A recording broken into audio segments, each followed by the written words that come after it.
আসসালামু আলাইকুম ওয়া রাহমাতুল্লাহি ওয়া বারাকাতুহু। আলহামদুলিল্লাহ, বাংলাদেশের মানুষের ডাক্তারদের উপর থেকে আস্থা এবং বিশ্বাস দিনে দিনে উঠে যাচ্ছে। বাংলাদেশের ডাক্তারদের জন্য এটা একটা আমি মনে করি নেগেটিভ জিনিস, এবং এখন ডাক্তাররা যেভাবে রুগী পাচ্ছে, ভবিষ্যতে ডাক্তাররা বা ডায়াগনস্টিক সেন্টাররা এভাবে রুগী আর পাবে না। আমার আশেপাশে সার্কেল আমি দেখলাম যত একটু হাইলি এডুকেটেড, তাদের কাছে ফাইন্যান্সিয়ালি তারা সলভেন্ট, তারা আর বাংলাদেশে চিকিৎসা করায় না।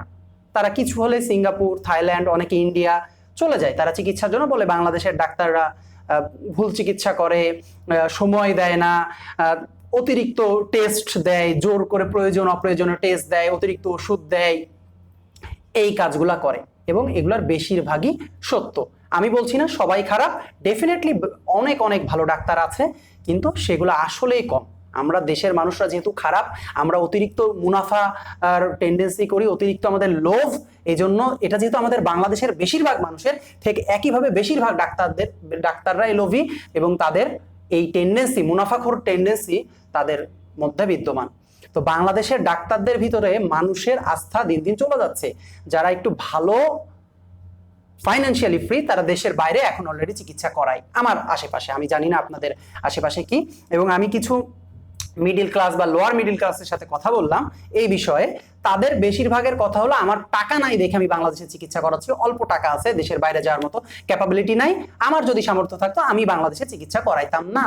কারণ এই ডাক্তারদের উপরে তাদের আস্থা, এবং তাদের মোটামুটি বাসায় সবারই বাবা মা একটু বয়স্ক বা শিশু বাচ্চা অসুস্থ হয়, ডাক্তারদের কাছে যেতে হয়, চিকিৎসা করাতে হয়, করে। যারা অগত্য করে করে, কিছু কিছু হয়তো ভালো প্রতিষ্ঠান আছে, কিন্তু বেশিরভাগই খারাপ।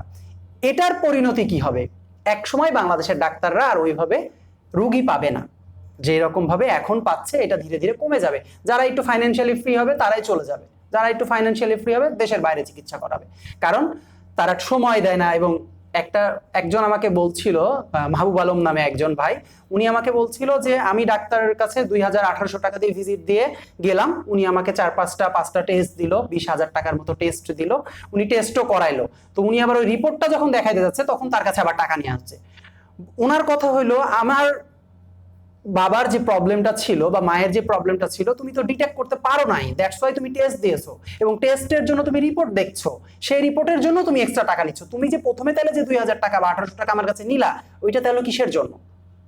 আর যে টেস্টগুলো প্রয়োজন অপ্রয়োজনীয় তো টেস্ট দেয়, এটা তো সবাই জানে, এটা ওপেন সিক্রেট। তো বাংলাদেশের ডাক্তারদের উপরে মানুষ আস্থা হারিয়ে যাচ্ছে। এই ভিডিওটা যদি কোনো ডাক্তার দেখেন, আপনার উপরেও বাংলাদেশের মানুষের আস্থা হারিয়ে যাচ্ছে আপনাদের কারণে।